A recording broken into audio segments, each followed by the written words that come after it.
한글을 한글답게, 한국어를 한국어답게. 한국어 시작은 해랑 한국어, 한글 도우미 금해랑입니다.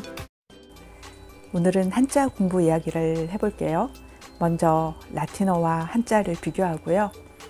왜 서양에서는 라틴어를 배우는지, 그리고 우리는 왜 한자를 배워야 하는지 알아볼게요. 한자가 필요하다는 건 아는데 이거를 이렇게 쓰고 외우고 하는 과정 자체가 재미가 없지요. 그러면 유아나 초등학생이 한자를 쉽고 재미있게 배울 수 있는 방법이 무엇인지, 그리고 그 방법대로 나온 책을 소개해 드리려고 합니다. 라틴어와 한자는 비슷한 점이 많습니다. 라틴어가 유럽의 국제어였다면 한문은 동아시아의 국제어였습니다. 로만스어를 비롯한 유럽 언어의 어휘 대부분이 라틴어에서 나왔다면 동아시아에서 쓰는 어휘 상당수는 한자에 뿌리를 두고 있습니다. 오늘날 한중일에서 쓰는 전문 용어의 대부분은 일본과 중국이 서양 문물을 받아들일 때 한자로 번역하면서 생겨난 어휘입니다. 이 용어를 한국에서도 쓰고 있으므로 동아시아는 발음만 다를 뿐 같은 한자를 쓰는 경우가 많습니다. 경제, 문화, 사회, 과학, 예술을 보세요. 글자는 조금씩 다르고 발음은 언어에 따라 다르지만 어때요? 같은 한자에 뿌리를 두고 있는 것을 알 수 있지요. 어렵기로 소문난 라틴어를 서양에서 왜 가르칠까요? 라틴어를 배운 학생들이 성적이 우수하고 과학이나 의학 등의 전문 용어를 쉽게 배우며 유럽의 언어 또한 쉽게 배울 수 있다는 것이 증명되었기 때문입니다. 유럽의 언어, 학문이 라틴어에 뿌리를 두고 있으니까요. 한자 역시 마찬가지입니다. 한자를 알면 어휘력, 독해력이 늘고 이는 학습 성적의 향상으로 이어집니다. 한자를 알면 전문 용어를 쉽게 배울 수 있고 중국어와 일본어 또한 훨씬 쉽게 배울 수 있습니다. 동아시아 문화를 깊이 이해함으로써 교양인의 품격을 지닐 수 있고요. 유아하고 초등학생은 어떻게 한자 공부를 해야 할까요? 아이들 이렇게 외우면서 쓰는 거 굉장히 싫어합니다. 그리고 그런 학습이 그렇게 큰 효과도 없고요. 우리가 한자를 배우는 이유가 한자어를 잘 알기 위해서라겠죠. 그렇다면 어휘력과 독해력을 키우는 데 집중을 두면서 한자 공부를 해야 합니다. 초등학교 4학년 과학 교과서에 보면 고체, 액체, 기체, 증발, 응결, 냉각 같은 개념이 나와요. 그리고 사회 교과서를 보면은요, 공동체, 관습, 도덕, 미성년자, 둥고선, 강수량 이런 개념들이 나오죠. 만약에 한자를 전혀 모르는 상태에서 이런 단어를 보면은 아이들 머릿속이 어떨까요? 네, 글자는 읽는데 어떤 뜻인지 개념은 전혀 와닿지 않겠죠. 반대로 이 개념에 들어간 한자를 아는 아이라면 이런 말을 봤을 때 어떨까요? 그 개념들이 훨씬 더 명확하게 들어올 것입니다. 교과서에 나오는 그런 개념이나 아니면 이후에 우리가 알아야 되는 대부분의 전문 용어는 한자어로 구성이 되어 있죠. 그래서 한자어를 잘 이해할 수 있도록 한자 공부를 해야 합니다.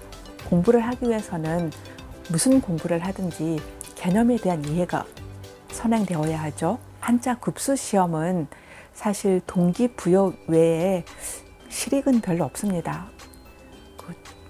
진로나 아니면 취업에 그렇게 큰 도움이 되는 것은 아니에요. 그러기 위해서는 정말 높은 단계까지 한자 공부를 해야 하는데 굳이 그럴 필요가 있나 싶습니다. 유아나 초등학생은 한자의 뜻과 음을 통해서 한자의 의미를 잘 알아서 그게 교과학습이나 아니면 이해력, 독해력을 향상시키는 방향으로 한자 공부를 하는 것이 좋습니다. 그래서 한자를 쓸 줄 아는 것보다 한자어를 이해하는 능력이 더 중요하다고 말씀드릴 수 있습니다. 한자 학습법을 말씀드릴게요. 한자 학습 초기에는 관심과 흥미를 갖도록 하는 것이 우선입니다. 한자를 외우기보다는 일상생활에서 한자의 뜻을 유추하도록 해주세요. 태풍, 선풍기, 풍선, 풍력, 폭풍처럼 같은 한자를 쓰는 한자어를 통해 풍의 뜻을, 풍이 어떤 뜻을 가지는지 아이가 유추하도록 해주세요. 또는 냉장실, 냉동실, 거실, 실내와 같은 생활용어에서 각 단어에 쓰인 한자의 뜻을 유추하도록 해도 좋습니다. 한자 쓰기보다는 한자의 뜻과 음을 한자어와 연결하는 연습이 훨씬 더 중요합니다. 학습지 회사에서 몇 권의 한자 교재를 만들었습니다. 그때 많은 아이들이 한자를 기억하는 것뿐만 아니라 뜻과 외우기를 어려워하는 것을 보았습니다. 흑토라고 했을 때 흑과 토 사이에는 아무런 관련이 없습니다. 아이들이 뜻과 음을 쉽게 기억할 수 있는 방법을 고민했고 한자 동시를 쓰게 되었습니다. 예를 들면 개구리가 와글와글 하면서 개구리와를 기억하고 붉은 딸기 주렁주렁 하면서 붉을줄을 기억하고 몸이 기우뚱 하면서 몸기를 기억하는 방식이죠. 이 방법은 우리말의 의성어 의태어를 활용해 한자의 뜻과 음을 자연스럽게 기억하게 합니다. 물론 의성어 의태어는 순 우리말입니다. 일종의 말놀이를 통해 한자를 재미있게 배우는 거지요. 동시로 한자를 배울 수 있는 한자 동시집이 출간되었습니다. 한자와 동시, 동시에 들어간 속담, 의성어 의태어, 한자어 등 다양한 이야기와 학습 요소가 담겼습니다. 7박을 예로 들어볼까요? 한자 7박이 나오고요. 꼬리치며 박박, 한글 제목 동시가 나옵니다. 그리고 오리알을 훔쳐먹은 고양이 동시가 나오고요. 닭 잡아먹고 오리발 내민다 속담과 박박 설명이 나옵니다. 그리고 한자 박을 손수병과 흰백으로 나누어 설명하고요. 이 7박이 들어간 한자어가 나오고 그에 대한 설명이 나옵니다. 맨 마지막으로 꼬리치며 박박, 이번에는 한자로 쓴 제목이 다시 한번 나옵니다. 맨 마지막에 꼬리치며 박박을 읽으면서 7박을 상기하게 합니다. 이렇게 시 한 편을 읽으면서 한자와 한자어뿐만 아니라 흉내내는 말과 동시에 들어있는 다양한 어휘와 정보까지 읽도록 했습니다. 네, 이게 실물입니다. 부제가 말랑말랑 동시로 배우는 한자이고요. 제목이 콩알들이 두런두런, 이때는 콩두를 썼죠. 머리 맞대고 두런두런, 이때는 머리 두자를 썼습니다. 어떤 책인지 감이 오시지요?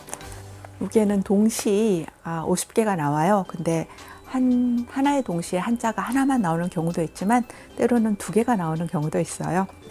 사실 제가 처음에 이 책을 기획할 때는 좀 한자 학습서와 비슷한 컨셉으로 이 책을 생각을 했어요. 근데 출판사에서는 한자 학습서보다는 한자 동시에 더 초점을 맞춰서 책을 만들었지요. 그러다 보니 이렇게 동시집처럼 아주 예쁘고 귀엽게 책이 나왔습니다. 이 책은 한자 동시를 통해서 한자를 친근하게 받아들이고 그리고 한자의 뜻과 음을 통해서 한자어를 좀 깊이 이해할 수 있는 그런 컨셉으로 책을 구성했다고 할 수 있습니다. 그 외에 여러 가지 다양한 그런 의성어 의태어도 나오고요.